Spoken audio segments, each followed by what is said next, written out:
Dimas mau ini apa? Mau jurusan apa? Aku juga dari FTTM tahu. Perminyakan, Kak. Perminyakan. Oke, aku dari jurusan seberang ya. Aku dari pertambangan, guys. Oke. Dimas ditunggu ya jadi anak dua-dua ya di FTTM ya. Amin. Amin. Oke. Boleh mungkin lanjut ke Melani. Halo Melani. Halo Melani, apakah ada? Halo Kak, Oke, boleh kenalan dulu. kenalin nama aku Melani Putri dari Jateng, Universitas Impiannya mau ke Undip. Wow, Jawa Tengahnya dari mana Melani? Dari Pati. Wah, oke. Terus Undipnya mau jurusan apa? Antara sipil atau arsi. Oke, mantap. Aku juga dari Jawa Tengah, atau aku dari Boyolali kalau kamu tahu. Oh iya tahu Kak. Nah, mantap. Oke, thank you Melani. Mungkin Iya, Kak. lanjut ya ke Tiara. Hai Tiara. Halo Kak, Hai. izin perkenalkan diri, nama saya Tiara Nisa Nuriyah, dipanggil Yara. Saya dari Bandung, buat impian Bismillah aja pengen masuk di UNER Kak, jurusan Teknik Industri. Oke. Mantap dari Bandung. Aku juga lagi di Bandung. Yuk Kak. Yuk kita offline aja kali ya. Oke, mantap. Unir, mantap. Terus mungkin lanjut ya ke Nabila. Hai Nabila. Halo Kak, kenalin Halo. nama aku Nabila Putri dari Sukoharjo. Ya, Kampus Impian IPB, jurusan bisnis. wah mantap. Jadi Sukoharjo, wow deket dong kita, iya nggak sih? Iya Kak. Mantap. Oke, nice IPB. Kita juga bakal tetanggaan ya, Bogor Bandung lah ya, deket lah ya B. Oke, nggak lucu. Oke, lanjut. Nur Anissa, hai. Apakah ada? Halo Kak, Hai. perkenalkan nama saya Nur Anissa dari SMA 16 Bandung. Kampus impian sih UPI, jurusan gizi atau enggak kimia. Mantap. Nur Anissa. Dari Bandung juga ya. Ternyata dari berbagai, ada yang luar Jawa, ada yang Jawa. Terus dari berbagai kampus juga pengennya. Mantap sih. Oke, yang terakhir mungkin di sini Bintang. Hai Bintang. Bintang Pramudita, apakah ada? Halo Kak, Oke, hai. So kenalan. perkenalkan nama saya Bintang Pramudita dari Kabupaten Kuningan, SMA Negeri 1 Ragung, Kecamatan Luragung, Kabupaten Kuningan, Jawa Barat. Oke, rencana mau masuk mana nih Bintang, sama jurusan apa? Saya udah daftar UTBK ke ITB Cirebon Kak, Ambil fakultas apa? Fakultas Teknik Pertambangan dan Perminyakan. Wow, mantap sekali ternyata guys. Mantap. Wah, ada 2 anak FTTM. Semoga ya guys ya, semoga kalian jadi adik tingkat aku ya. Amin. Oke, mantap. Oke, setelah kita kenalan, mungkin kita hari ini bakal belajar biologi ya, teman-teman kan. Kan di UTBK tuh matkul untuk apa ya? Yang buat relax apa ya? Nggak ngitung lah ya untuk biologi, kayak untuk refreshing lah setelah kalian ngitung fisika, kimia, matematika, ngitung ya biologi lah. Biologi yang agak ngehemat waktu lah ya biologi. Nah, di sini kita bakal belajar biologi. Nah, mungkin di sini kita sistem belajarnya apa ya? Bakal aku kasih contoh soal gitu. Ntar kita bahas bareng-bareng. Paling gitu aja sih teman-teman. Nah, mungkin aku mulai aja ya. Aku izin share screen. Wait. Salah. Bentar.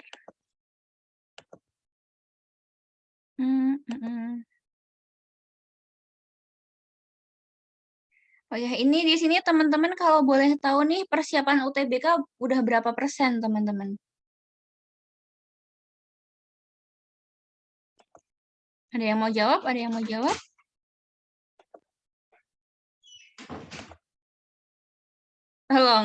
Tolonglah dijawab guys, guys. Oke, Nabila udah berapa persen Nabila?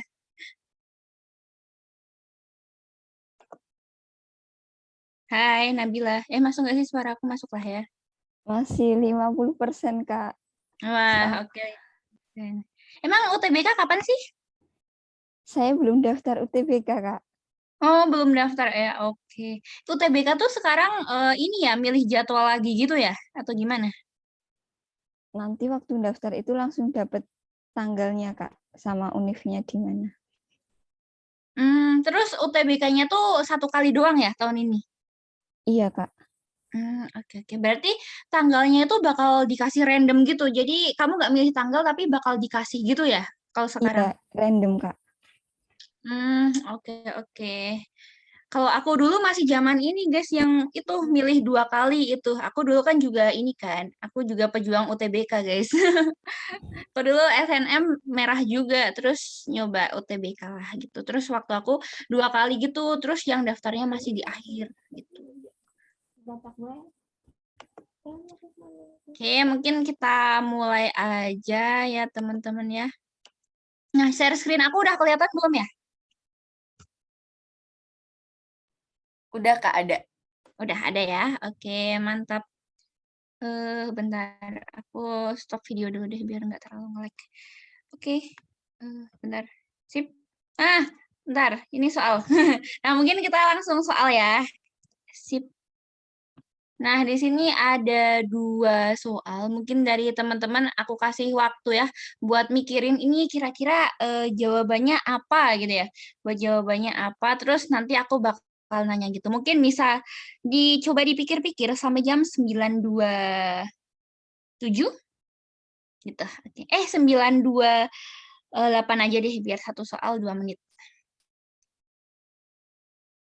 Oke, teman-teman sok dipikir dulu apakah ini masuknya apa. Terus untuk yang soal 2 ini tuh ini ya kayak yang pernyataan 1 benar, terus alasan salah atau enggak pernyataan 1 benar, alasan benar apakah ada hubungan gitu-gitu ya maksud soal nomor 2 ini gitu. Terus yang soal nomor 1 nanti yang benar tuh 1, 3 atau 2, 4 atau 1, 2, 3 atau semuanya benar gitu-gitu.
Oke, karena sekarang udah jam 9:28 ya teman-teman. Mungkin bisa nih ada yang mau ini enggak, nomor 1 apa, nomor 2 apa, gitu-gitu. Oke.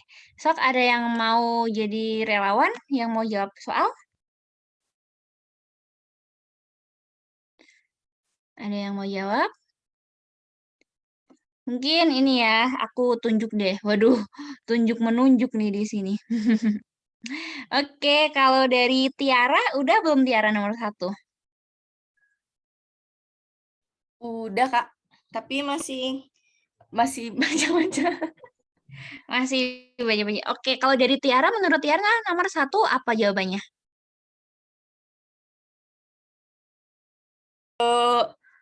Dua, tapi kayaknya ada lagi deh, Kak. Ya, Nggak mungkin 1 gitu. Nggak mungkin. ya. Oke, kalau berarti kalau dari Tiara masih yakin 2 doang ya? Kayaknya ada lagi, tapi nggak tahu gitu, Kak. Tapi kalau nomor 2-nya udah pasti ya. Oke, 2-nya pasti. Oke, mungkin ada yang mau ngelengkapin jawaban dari Tiara, guys?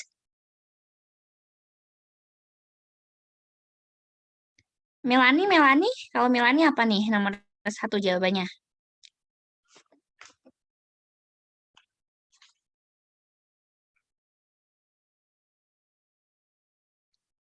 Melani, hai.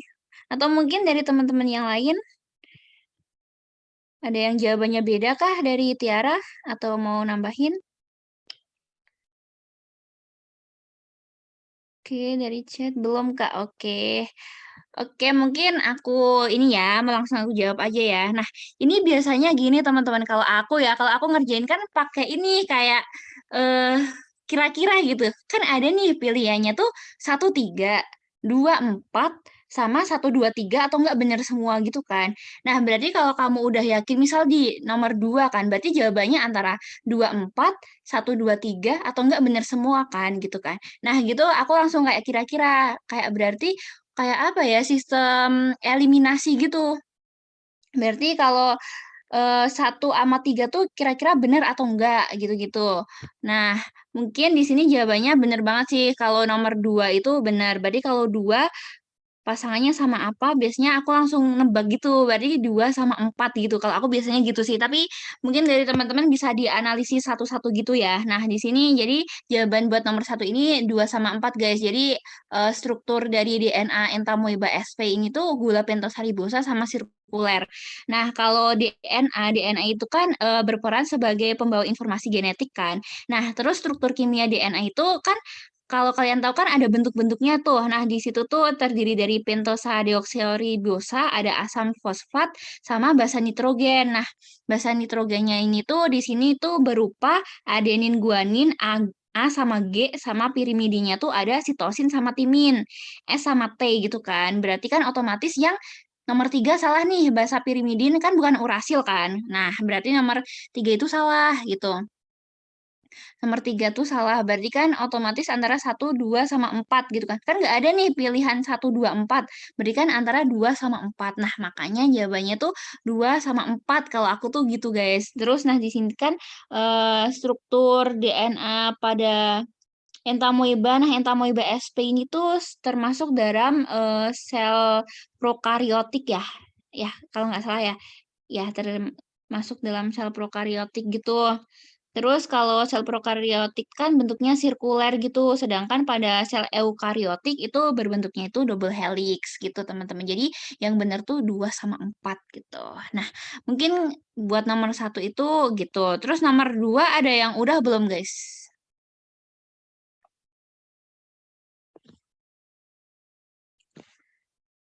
Cicit belum. Oke, kalau Tiara belum nih, Dimas juga belum. Oke.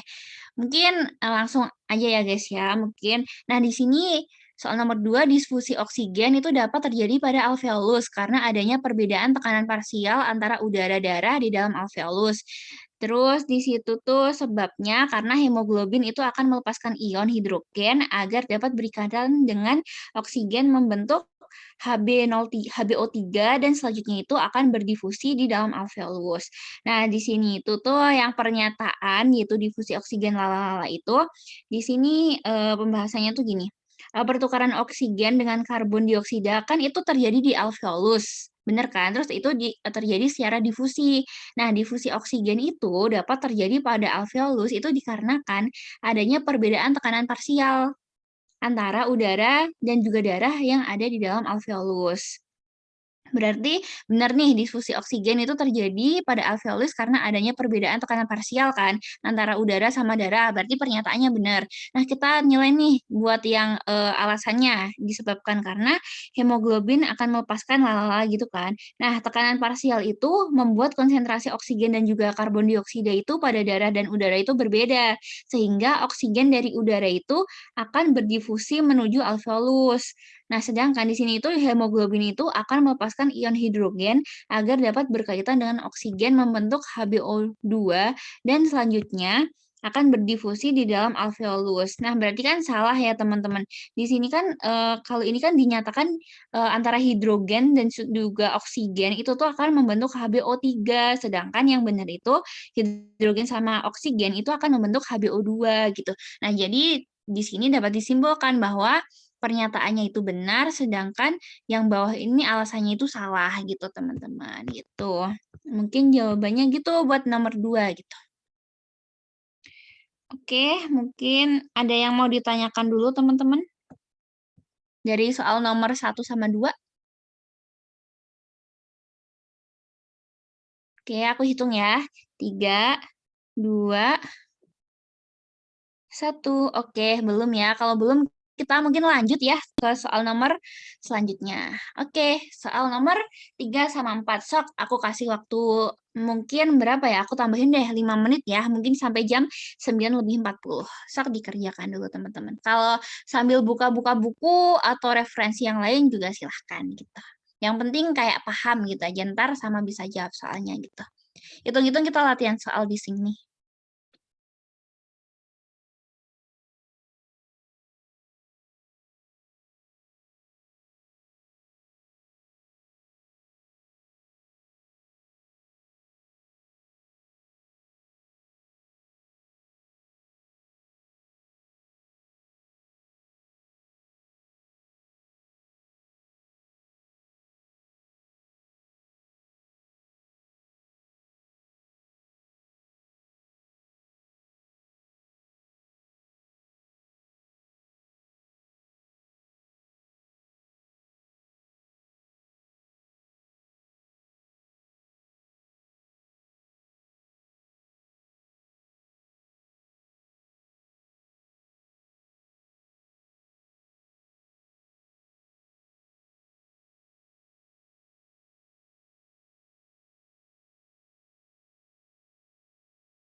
Oke, karena udah jam 9:40, mungkin kita bahas soal nomor 3 sama soal nomor 4. Apakah ada yang punya jawaban teman-teman nomor 3 sama nomor 4? Mungkin yang udah bisa jawab, ini aja langsung di kolom chat aja boleh. Oh iya, aku tadi lupa ini, ngejelasin soal nomor 3 tuh, yang benar tuh nggak cuma satu ya, teman-teman. Jadi ada misal 1, 2, 1, 2, 3, atau 1, 3, 5, 1, 4, 5 gitu-gitu. Nomor 3, nomor 3 C. Oke, oke. Oke, mantap. Nabila nomor 3, 1, 3, 5. Oke. Ayo, ada lagi kah soal nomor 4 E? Oke. Oke, mungkin 135. Oke, oke, mantap banget guys. Oke, langsung kita bahas kali ya. Jadi udah banyak yang bener nih. Nomor 3 itu jawabannya 1, 3, sama 5. 1, 3, sama 5. Karena di sini tuh jaringan tulang itu kan ada disusun sama sel-sel yang tulang keras sama matrik yang disusun oleh kolagen dan juga garam kalsium. Nah, di sini garam kalsiumnya itu dalam bentuk Ca3PO4 2 kali sama CaCO3 gitu. Jadi jawabannya 1, 3, sama 5 buat yang soal nomor 3. Terus yang soal nomor 4 ada yang jawab nih. Nomor 4 tuh jawabannya E, sepal gitu-gitu. Nah, sebelumnya aku pengen tanya deh teman-teman. Kalian udah pada tahu nggak sih bentuk buah ciplukan itu kayak apa gitu? Adakah yang tahu bentuk buah ciplukan? Belum, belum. Oke, kalau belum mari kita lihat dulu kali ya. Aku bukain buah ciplukan. Bentar, guys.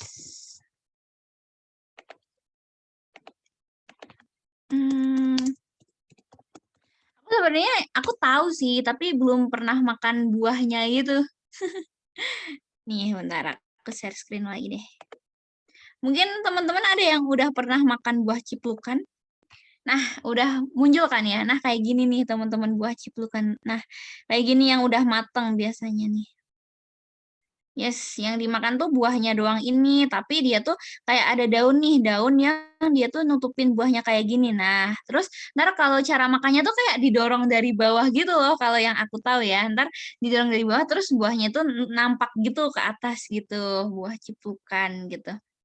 Nah, aku nggak tahu sih ini ada di daerah mana, tapi kalau daerah Bandung, aku waktu itu pas kemana ya? Pas ke Ciwidey. Pas ke Ciwidey tuh ini banyak yang nawarin buah ciplukan kayak gini gitu, teman-teman. Nah, di sini ada yang pernah makan buah ciplukan atau belum? Adakah yang udah pernah makan buah ciplukan? Belum, oke, pada belum ya. Oke, sama sih, aku juga belum sih, tapi katanya sih rasanya kayak itu, kayak asem-asem gitu rasanya. Bentar, aku share screen soalnya lagi ya. Oke, mantap. Oke. Nah, jadi bener banget sih guys, nomor 4 itu yang jadi ininya tuh adalah sepal. Kalau kalian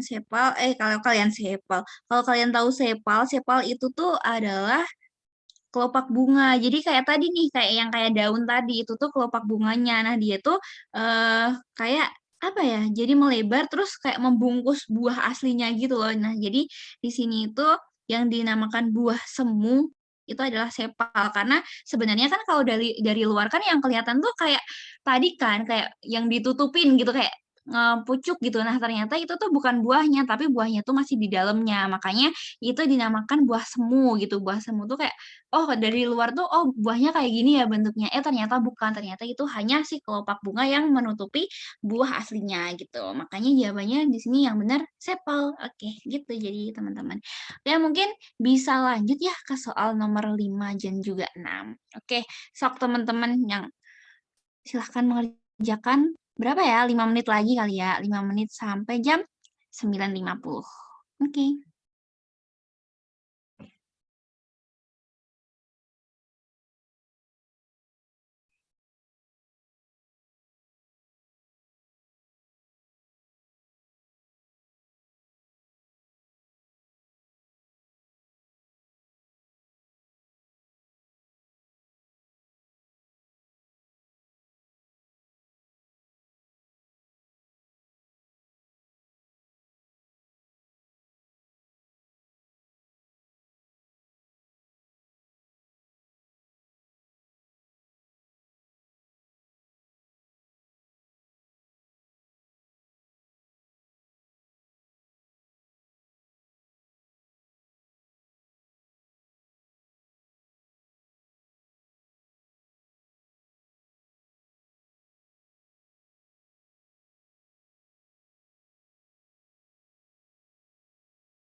Oke, udah jam 9.50 guys. Mungkin yang udah boleh kayak tadi aja di kolom chat aja.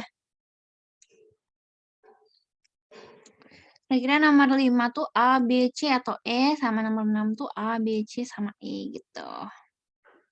Oke, apakah ada yang udah?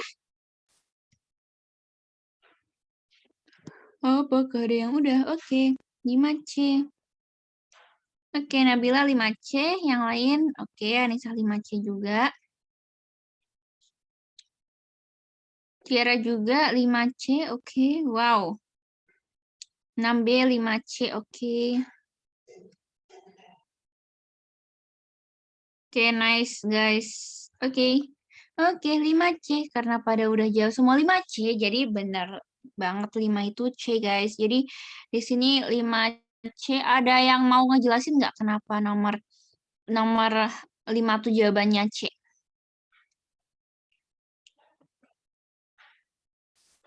Mungkin siapa ya? Endemik itu di satu wilayah aja nggak sih? Oke. Oke, benar. Oke, Dimas. Benar-benar. Jadi endemik tuh hanya ada di satu wilayah gitu. Terus kan di sini kan dikatakan bahwa anoa tuh endemik Indonesia. Nggak mungkin dong dia dapat ditemukan di wilayah dataran Eropa karena dia endemik Indonesia. Jadi yang A tuh udah nggak mungkin banget. Terus dia tuh memiliki tanduk yang khas. Kan nggak cuma dia doang gitu kan yang punya tanduk gitu. Terus ini kan di sini kayak yang di highlight tuh adalah endemik gitu kan. Berarti itu menyatakan kayak tempat gitu. Makanya di sini jawabannya C, hanya dapat ditemukan di Sulawesi gitu guys. Terus nomor 6 tadi ada yang jawab nomor 6 tuh apa sih tadi nomor 6 ada yang D, ada yang B. Oke. Oke, maaf. Mungkin di sini ada lagi yang mau jawab.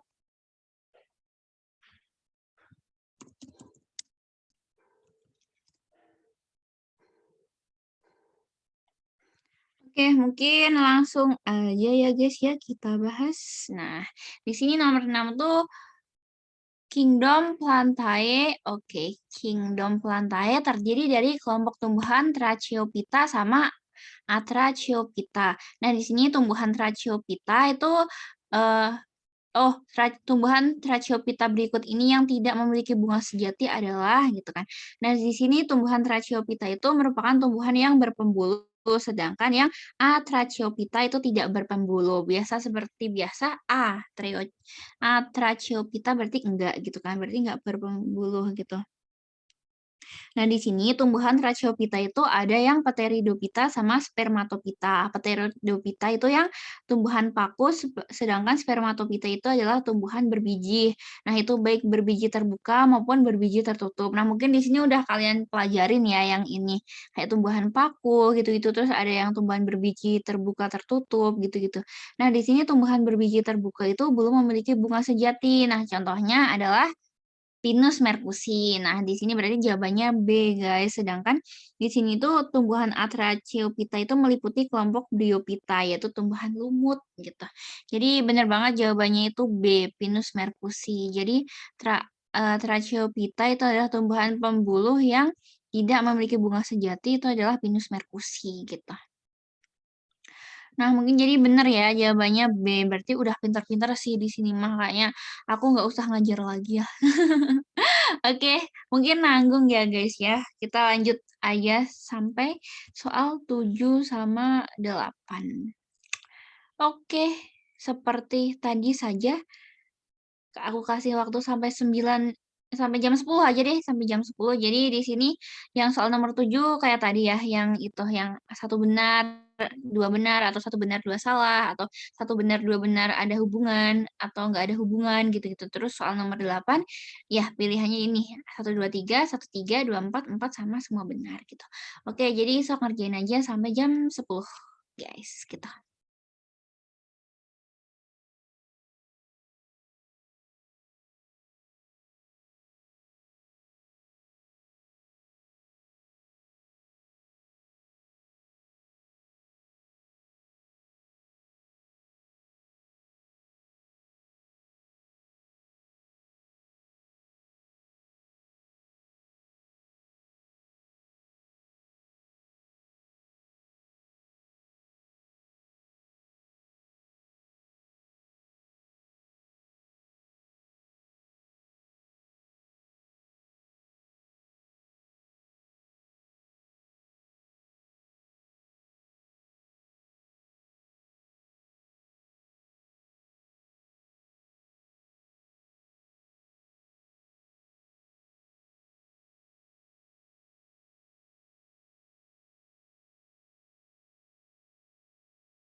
Oke, karena udah jam 10, boleh guys. Jadi langsung aja guys. Langsung aja yang udah kayak tadi ditulis di kolom chat aja. Ntar habis itu langsung kita bahas bareng-bareng aja gitu.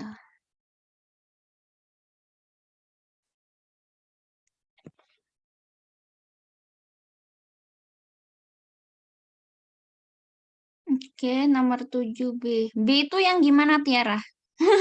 Aku lupa, guys. Yang pernyataan benar atau gini-gini.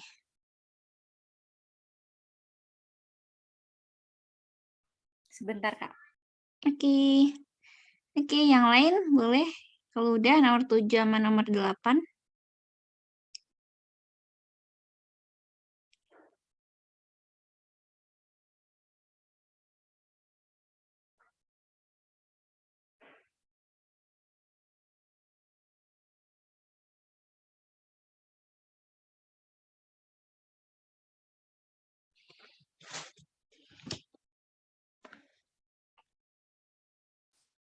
Oke, mungkin langsung kita bahas aja ya teman-teman kalian nomor bentar kepencet. Wah, gimana ini? Oke. Soal nomor 7 ya. Soal nomor 7 yang pernyataannya Salmonella typhosa merupakan bakteri anaerob yang menyebabkan penyakit tifus. Salmonella typhosa dapat menghasilkan hidrogen sulfida. Nah, biasanya Salmonella typhosa itu biasanya di ini kan, di kayak daging-daging belum matang gitu-gitu kan. Nah, di sini emang benar Salmonella typhosa itu kayak bakteri penyebab penyakit tifus gitu. Nah, tifus itu merupakan penyakit yang menyebabkan terjadinya demam gitu. Terus kita tinjau juga, berarti kan kalau pernyataannya benar, kita tinjau dari elsanya kan. Nah, elsanya itu Salmonella typhosa merupakan bakteri gram negatif. Nah, di sini kita tinjau dulu kan bakteri itu ada 2 kan, ada yang gram positif sama gram negatif. Nah, di sini itu, cara ngeceknya gimana, itu ada yang ini, bakteri itu biasanya ada di kayak tes warna gitu kan. Nah, ini karena Salmonella typhosa itu zat warna kristal violetnya itu sewaktu proses pewarnaan itu akan berwarna merah jika diamati melalui mikroskop. Berarti menandakan bahwa Salmonella typhosa itu adalah bakteri dengan, gram negatif gitu. Nah, terus kan kalau kita udah tahu alasannya benar, terus pernyataannya tadi juga udah benar, berarti kan masih ada 2 opsi lagi kan, antara, pernyataan sama alasan berhubungan, sama pernyataan sama alasan itu tidak berhubungan, gitu. Nah, di sini kan, si Salmonella typhosa itu menyebabkan penyakit tifus sebab itu kan. Nah, ini tuh di sini nggak berhubungan teman-teman. Kenapa? Karena, emang si Salmonella ini itu menyebabkan penyakit tifus, tapi bukan karena si Salmonella ini dari bakteri gram negatif, tetapi si Salmonella ini tuh dapat menyebabkan tifus itu karena dapat disebabkan oleh ini invasi bakteri ke dalam pembuluh darah dan juga gastroenteritis dan yang disebabkan oleh keracunan makanan atau intoksikasi gitu. Jadi antara pernyataan sama alasannya di sini tuh tidak berhubungan gitu teman-teman. Emang si Salmonella ini nyebabin tifus dan juga Salmonella ini itu merupakan bakteri gram negatif, tapi nggak ada hubungan antara Salmonella nyebabin tifus sama Salmonella ini tuh dari gram negatif gitu. Karena si Salmonella ini bisa nyebabin tifus jika si Salmonella ini itu masuk ke dalam tubuh si manusia itu, baik melalui makanan atau intoksikasi gitu teman-teman. Jadi jawabannya adalah pernyataan benar, alasan benar, tetapi tidak berhubungan gitu. Nah, mungkin untuk soal nomor 8 langsung aja ya kita bahas di sini tuh penetapan umur fosil itu dapat dilakukan secara langsung maupun enggak langsung kan. Nah, di sini yang secara misalnya laju erosi, laju sedimen, kandungan garam, sama penentuan umur dengan radiasi. Maka pilihannya yang benar itu yang mana gitu kan. Nah, di sini emang kan penetapan umur fosil itu bisa secara langsung sama enggak. Yang secara langsung itu dilakukan dengan mengukur umur lapisan bumi tempat fosil ditemukan. Nah, secara langsung itu bisa dilakukan dengan mengamati laju erosi, mengamati laju sedimentasi, mengamati kandungan garam, sama penentuan umur dengan zat radioaktif. Berarti jawabannya itu adalah semuanya benar gitu. Kan kita kalau bisa apa ya, tahu laju erosinya, berarti kita tahu kan kayak kapan sih kira-kira si fosil ini hidup atau umur si fosil ini berapa gitu. Terus laju sedimentasi juga, terus kandungan garam itu juga bisa dilihat di situ, sama dengan radiasi atau yang udah lebih canggih gitu teman-teman bisa tahu dari radiasi. Kan biasanya si fosil-fosil ini tuh ditemukan di batu-batuan gitu kan. Nah, di situ kita bisa tahu nih dari batu itu kayak dia itu kira-kira tererosi dengan kecepatan berapa atau laju sedimentasinya berapa gitu-gitu. Nah, di situ kita bisa tahu nih fosil yang ada di batu itu tuh kira-kira umurnya berapa sih gitu, teman-teman. Jadi, soal nomor 8 jawabannya tuh E, benar semua gitu. Nah, kita langsung lanjut ke soal yang nomor 9 sama nomor 10 gitu. Nah, di sini ya kayak tadi aja, kita bikin sama aja ya, teman-teman. Jadi 5 menit aja, jadi sampai jam 10 lebih 10 gitu. Oke, sok dikerjain.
Oke, udah jam 10:10 teman-teman. Jadi yang udah kayak tadi aja boleh langsung kirim jawabannya di kolom chat atau mau on mic juga boleh gitu.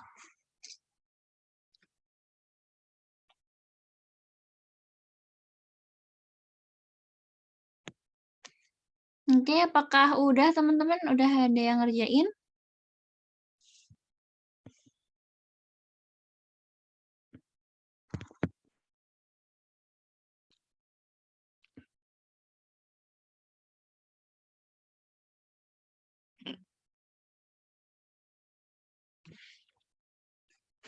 Oke, apakah ada yang udah ngerjain guys? Kalau belum, chat aja belum guys.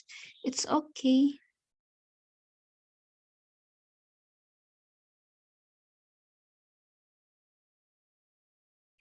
Oke, 9E dari Elsa. Kalau dari yang lain, apakah ada yang udah? Ada yang udah? Oke, mungkin sambil kita bahas kali ya teman-teman ya. Mungkin di sini soal nomor 9 itu suatu hari Tiara dan juga teman-temannya ingin melakukan pengamatan biota air di suatu danau. Namun ketika mereka sampai di lokasi, mereka menemukan air danaunya itu berwarna hijau dan tercium aroma busuk dari danau. Kondisi danau yang ditemukan Tiara dan teman-temannya dapat disebabkan oleh. Nah, di sini kayak kita identifikasi dulu, teman-teman. Nah, di sini warna hijau itu karena apa sih, gitu kan. Nah, ini tuh disebut, warna hijau itu disebut fenomena blooming alga, di mana di sini tuh ada peningkatan mikroalga, ada peningkatan mikroalga yang juga disebabkan oleh nutrisi airnya itu juga meningkat, gitu kan. Karena nutrisinya itu banyak, berarti mikroalganya tuh juga berkembangnya banyak dan juga cepat gitu kan. Nah, di sini itu biasanya nutrisi di air itu bentuknya itu dalam sulfur dan juga nitrat, teman-teman. Nah, sulfur dan juga nitrat ini itu dari mana sih? Jadi, sulfur dan nitrat ini itu karena penggunaan pupuk pestisida yang berlebihan dan kemudian tuh hanyut hingga ke danau. Maka akibatnya itu pertumbuhan alga itu menjadi meningkat dan juga menutupi lapisan permukaan danau gitu. Jadi di sini warna hijau dan juga aroma busuk itu disebabkan oleh peningkatan kadar nitrat dan juga sulfur di air danau gitu. Nah, di sini sebenarnya yang E ini tuh kan adanya pestisida yang terbawa ke air danau, ya kan? Ini juga benar sih, tapi di sini tuh hijaunya tuh bukan karena pestisida gitu. Itu kayak dampak panjangnya lagi gitu karena adanya pestisida yang terbawa, makanya itu ada peningkatan nitrat, maka menyebabkan kayak blooming alga gitu. Yes, disebabkan oleh peningkatan nitrat dan juga sulfur gitu teman-teman. Jadi di sini jawabannya itu yang nomor 9 itu D. Sebenarnya E itu juga bisa jadi penyebab yang lebih jauhnya gitu kan. Tetapi di sini yang lebih benar itu jawabannya itu yang D, yaitu peningkatan nitrat dan juga sulfur di air danau yang menyebabkan blooming alga sehingga warnanya itu hijau dan juga berbau busuk gitu. Nah, mungkin soal yang nomor 10 ini kan untuk memperoleh antibodi dalam skala besar di bidang farmasi dapat dilakukan dengan cara, nah ini tuh adalah materi bioteknologi ya teman-teman. Nah, di sini tuh ada yang namanya istilah hibridoma ya. Hibridoma itu disebut juga sebagai fusi sel. Nah, itu penggabungan antara dua sel gitu. Nah, teknik ini itu dilakukan dalam pembuatan antibodi monoklonal. Nah, prinsipnya itu gimana? Prinsipnya itu dilakukan penyatuan sel penghasil antibodi dan juga sel tumor. Hal ini dikarenakan sel tumor itu tuh dapat membelah dengan cepat sehingga antibodinya itu juga akan gimana ya, jadi dalam skala banyak tuh dengan cepat gitu. Nah, sifat dari hibridoma ini adalah immortal. Artinya sel itu abadi karena mampu bertahan hidup, membelah dan juga memperbanyak diri dalam jumlah yang tak terbatas dalam media kultur. Jadi dengan cara hibridoma, antibodi itu dapat diperoleh dalam skala besar gitu. Gitu, jadi jawabannya itu adalah B, teknologi hibridoma gitu. Kalau transplantasi gen kan enggak, terus kultur jaringan itu enggak secepat hibridoma kan. Terus totipotensi jaringan enggak, sama terapi gen itu enggak gitu. Jadi jawabannya itu adalah si teknologi hibridoma, yaitu di mana penempatan si antibodi di dalam sel tumor gitu. Karena sel tumor itu kan berjalan cepat gitu, makanya antibodi yang dihasilkan juga akan banyak dan juga dalam waktu yang singkat gitu teman-teman. Nah, mungkin itu aja sih, soalnya itu cuma sampai 10 aja. Jadi, bentar aku stop share dulu ya. Jadi gitu guys, mungkin latihan soalnya itu sampai 10 aja, karena di sini gimana ya, sebenarnya aku juga bingung gitu ngajar biologi tuh mau kayak gimana, soalnya kalau biologi kan lebih banyak, apa ya, dia tuh materi semua gitu kan, materinya banyak, terus biasanya kalau aku dulu waktu belajar buat UTBK itu aku kayak perbanyak, apa ya, perbanyak baca-baca aja gitu, terus biasanya biologi itu yang keluar tuh kayak menyangkut hal-hal baru gitu loh, hal-hal yang sekarang sedang terjadi gitu. Jadi kayak kalian perbanyak, apa ya, cari-cari info tentang kayak sebenarnya biologi tuh enggak yang kayak biologi teoritik gitu loh. Jadi kayak biologinya tuh kayak lebih ke penerapan gitu teman-teman biasanya kalau yang soal-soal yang keluar gitu kan. Contoh tadi itu kayak banyak studi kasus. Nah ini tuh, disebabkan apa sih? Nah itu baru kalian hubungkan sama si teori-teori yang ada selama kalian pelajari lah di biologi gitu. Nah, biasanya itu kalau biologi tuh kayak gitu teman-teman. Nah, juga mungkin apa ya, aku juga nggak tahu ya, mungkin sekarang aku kurang update juga sama info UTBK, entah sekarang tuh mungkin dapat teman-teman kasih tahu ke aku ya, mungkin sekarang TKA itu dijawab dalam satu waktu atau mungkin fisika dikasih waktu dulu, terus baru itu ngerjain biologi ngerjain kimia, terus baru waktunya habis, baru ganti ke biologi gitu. Mungkin teman-teman ada yang tahu sistem UTBK-nya sekarang gimana? Biar aku bisa ngasih kayak tips, sedikit tips gitu teman-teman. Ada yang tahu? Ada yang tahu? Mungkin Dimas tahu nggak Dimas?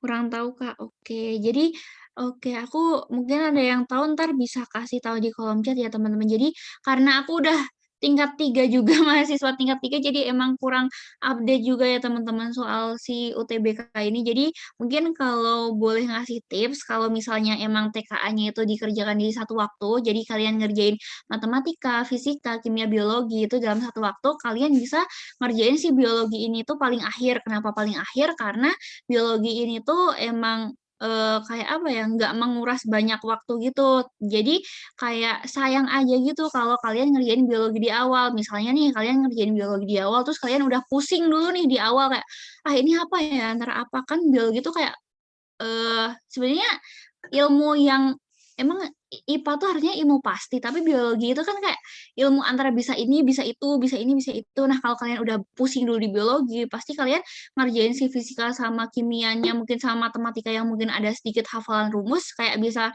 udah lupa gitu loh teman-teman. Jadi di sini aku kayak nyaranin biologi tuh dikerjain di akhir aja. Soalnya misalnya nih kalau kalian kehabisan waktu, kalian bisa kan biologi tuh ngira-ngira gitu kan. Kalau fisika kimia kan harus dihitung, karena itu emang kayak angka gitu. Nah, itu bisa dikerjain di akhir aja kalau menurut aku ya, kalau menurut aku gitu.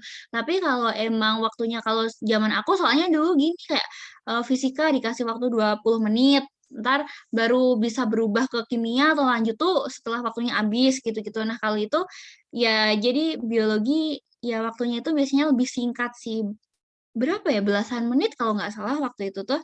Jadi ya udah kalian yang ngerjainnya itulah sebisa kalian. Kalau emang kalian ada soal yang agak rancu, misalnya jawabannya antara A sama B nih apa ya? Nah itu kalian tinggal dulu aja, jangan pusing-pusing di satu nomor gitu. Soalnya sayang banget untuk waktunya gitu. Kan itu waktunya cuma dikit banget kan kalau UTBK gitu sih mungkin dari aku gitu. Terus untuk belajarnya sendiri kalau aku dulu yaitu perbanyak baca-baca aja. Jadi kayak jangan terlalu ngafal gitu loh, tapi kayak sering baca, kayak diulangin, kita baca apa sih hari ini, misal bab ini, besok bab ini, terus kalau ada waktu diulangin lagi bab ini. Jadi itu kayak kita tuh nggak hafalan gitu, tapi emang kayak udah kayak inget gitu, kayak misalnya nih ada soal ini kayak, "Wah aku pernah baca nih, oh yang ini," gitu. Jadi kayak nggak ngafal gitu, soalnya kalau kalian ngafal bakal pusing banget, kayak kalian ngafal fisika, ngafal kimia, ngafal biologi, gitu-gitu kan bakal pusing banget gitu kan, gitu. Kalau dari aku sih gitu, terutama mungkin ya, aku juga nggak tahu pembobotan UTBK itu kayak gimana, terutama buat teman-teman yang pengen masuk ke jurusan yang agak ke teknik-teknikan gitu-gitu, mungkin biologi itu kan bobotnya mungkin agak rendah ya dibanding fisika, matematika gitu-gitu. Jadi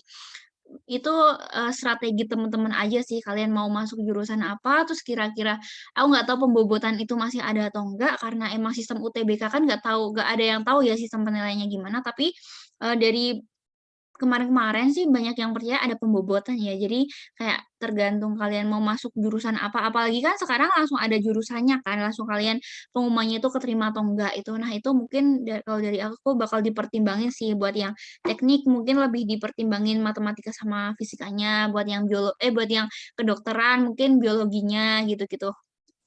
Paling kalau dari aku gitu sih teman-teman. Jadi mungkin segitu aja dari teman-teman, mungkin ada yang mau ditanyain nggak atau nanya boleh bebas sih, sebenarnya bebas aja gitu. Ada yang mau bertanya dulu teman-teman?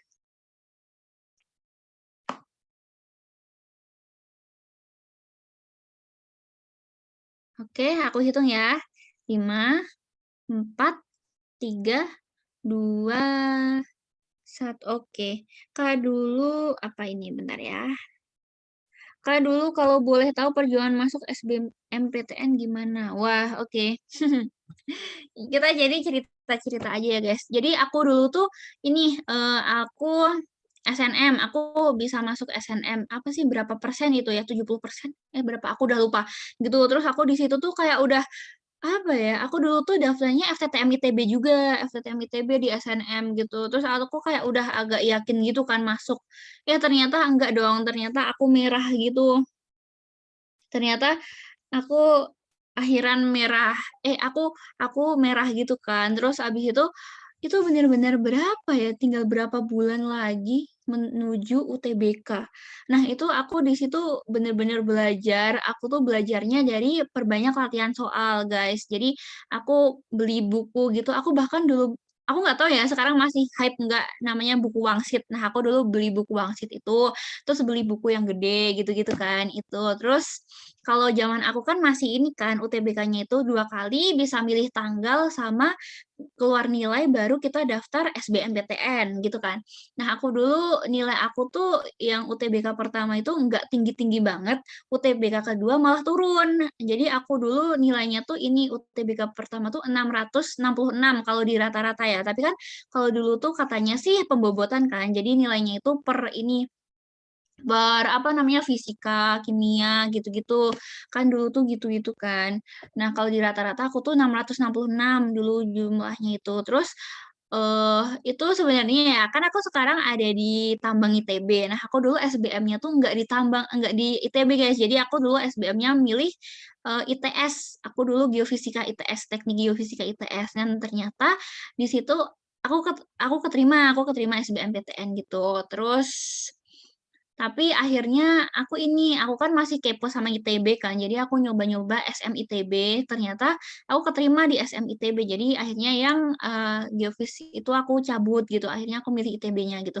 Terus buat perjuangan SBMPTN paling itu sih tadi aku kayak tahu nggak sih yang kalian, aku nggak tahu ya mungkin dari kalian ada yang mungkin udah ngarep ke SNM tapi akhirnya merah itu nggak apa-apa, guys. Aku dulu juga ngalamin gitu banget dan aku lumayan lama sih buat nyembuhin, tapi di situ aku nggak gini, aku kan ketolak gitu kan. Jadi aku di situ emang ngehabisin sedihku dulu gitu. Jadi aku seminggu deh waktu itu kayaknya seminggu tuh benar-benar nggak mau belajar apa-apa. Seminggu tuh aku nangis. Aku seminggu nangis karena udah nih, udah aku. Nah, iya, nggak apa-apa Dimas, ayo semangat. Aku dulu juga gitu. Aku benar-benar seminggu itu nangis. Aku ngehabisin nangis aku dulu gitu kan. Aku ngehabisin nangis aku dulu. Baru habis itu aku nyari kayak teman-teman yang mungkin apa ya seditolaknya gitu kan buat nyari motivasi, kita tuh saling memotivasi kayak ayo bisa nggak apa-apa SNM gini gini gini gitu kan. Ya udahlah kita sebenarnya apa ya ngejelek-jelekin SNM gitu loh, kayak SNM mah yang diterima cuma hoki-hokian gini-gini, kamu sampai aku tuh nulis di dinding kamar pokoknya, Linda kalau kamu keterima lewat SBM itu lebih bagus daripada kamu keterima lewat SNM. Aku sampai nulis kayak gitu karena keterima lewat SBM itu jauh lebih apa ya, ada perjuangan gitu loh. Nah, aku sampai nulis itu buat memotivasi diri aku sendiri kayak ayo Linda, ayo SBM gitu. Aku tuh sampai memotivasi diri gitu di kamar, aku tulisin ayo Linda SBM di sini gitu. Jadi intinya itu sih, pokoknya kalau kalian emang lagi sedih itu aku saranin itu kalian jangan sedih sambil belajar gitu ya. Nah, itu nggak akan masuk, teman-teman. Jadi kalian tuh sedihnya nggak puas, maksudnya waktu-waktu ngehabisin sedihnya nggak puas, belajarnya juga nggak masuk gitu kan. Kalau dari aku ya udah kalian kalau nangis nangis dulu aja, bisa curhat ke teman ini, sampai kalian tuh bener-bener kayak udah ikhlas gitu loh, udah ikhlas baru kalian tuh bangkit, mencoba bangkit, nyari motivasi, mulai belajar. Nah, aku dulu gitu prosesnya aku gitu. Jadi ya gitu teman-teman, buat belajarnya aku dulu ini lewat buku, terus aku perbanyak ikut tryout. Kalau aku dulu kan nggak tahu ya kalau sekarang itu tryout-nya udah ada yang offline atau belum. Aku dulu tuh sering banget ikut tryout offline, tryout online, gitu-gitu. Bahkan aku waktu itu ini sih, aku agak ke-distract juga, waktu itu aku disuruh masuk STAN. Jadi aku tuh ikut kayak les STAN gitu sambil belajar SBM. Itu sebenarnya nggak bagus ya. Mungkin kalau kalian emang mau fokus SBM, sebenarnya itu kalian fokus aja SBM. Kalau kalian mau STAN, ya udah kalian fokus STAN. Kalau menurut aku gitu, soalnya waktu itu aku bener-bener kacau gitu belajar SBM sama STAN gitu-gitu. Jadi lebih fokusin aja ke teman-teman minatnya kemana gitu. Mungkin kalau dari aku sih gitu. Mungkin perbanyak latihan soal sih teman-teman, soalnya apa sih, kalian udah belajar kan 3 tahun selama SMA, materinya itu aja, kalau kalian ulang-ulang terus kayak kalian udah ngerasa nih, "Oh, aku mah udah bisa ini cuma gini." Nah, nggak tahu kan nanti soalnya itu kayak gimana, jadi perbanyak lagi aja, oh soalnya tuh kira-kira nanti ada ini, jadi kayak belajar variasi soal gitu. Jadi mungkin nih, nggak mungkin kan kayak soalnya tuh paling variasinya diubahnya dikit-dikit gitu, tapi kalau kalian banyak referensi variasi soal, kalian lebih paham gitu loh, kayak, oh ini logikanya gini gitu. Jadi kalau SBM tuh bukan kayak main hafal rumus aja, tapi kayak bener-bener aplikasi rumus gitu, kalau dari aku gitu. Jadi kayak bener-bener, rumus tuh udah meresap, oh ini tuh logikanya mainnya di sini. Apalagi aku dulu kan kayak basic aku sebenarnya fisika ya, jadi aku tuh bener-bener fisika tuh, cuma ngafalin 3 rumus yang GLB, GLBB itu doang, itu kan bisa diaplikasiin ke semuanya kan. Nah itu, jadi aku bener-bener, apa ya, tujuan aku tryout lain-lain itu bukan untuk juara atau apa-apa, tapi aku untuk menghimpun soal. Jadi aku emang menghimpun soal, aku belajar variasi soal gitu-gitu. Jadi di situ di UTBK-nya itu emang alhamdulillah sih kayak, oh ini soalnya tuh pernah nih di tryout ini, pernah di tryout ini, bentuknya kayak gini gitu-gitu. Itu kayak lebih enak gitu, ngerasa pernah ngerjain, tahu cara-caranya. Paling kalau dari aku gitu sih Dimas, gitu.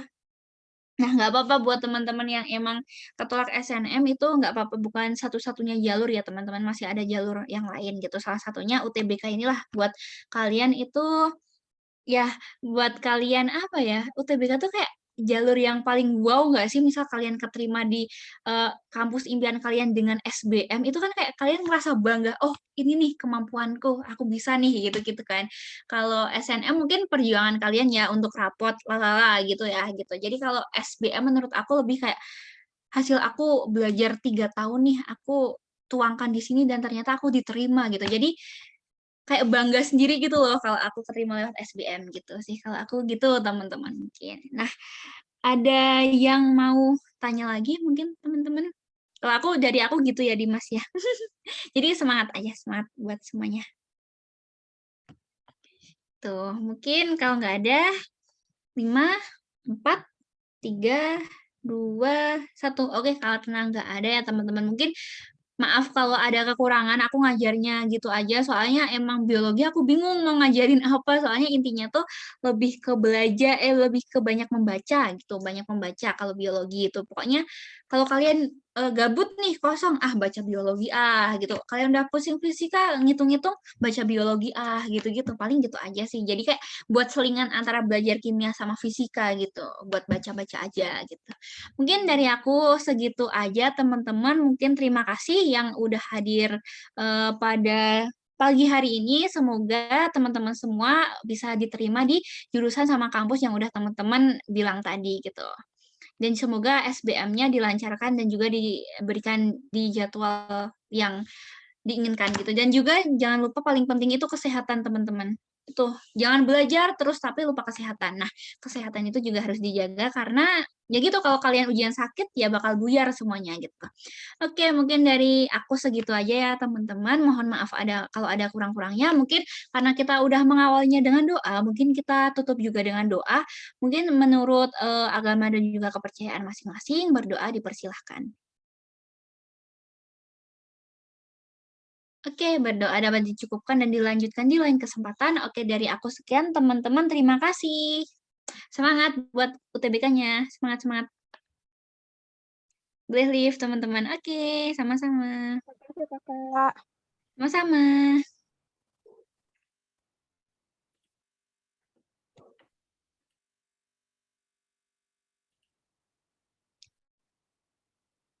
Oke.